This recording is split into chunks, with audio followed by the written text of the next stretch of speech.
Confirm whether the power voltage matches the machine voltage. Then connect the power, the metal into the crucible, up to 70% of the crucible capacity.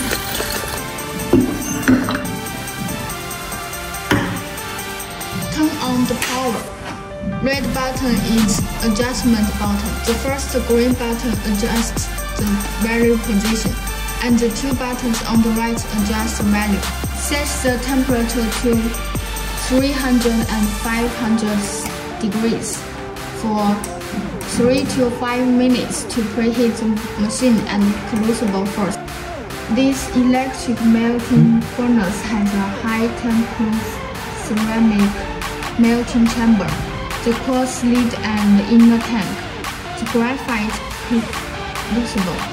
It can be heated quickly, up to 2102 degrees, within 45 minutes to melt metals entirely. After preheating, set the temperature to the melting temperature for 20 to 40 minutes and wait for the metal to melt. It's equipped with an Advanced PID Module, digital control system, and a thermocouple to provide you with accurate and convenient metal melting.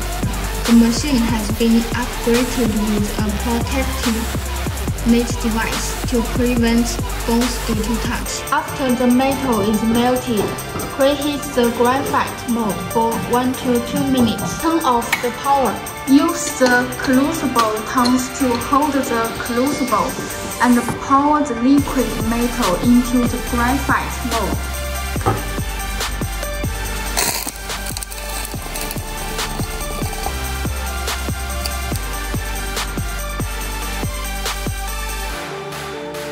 Do not move the furnace. The machine can only be moved when it's completely cooled off, around 3 to 5 hours, or the hearing core inside the machine will crack.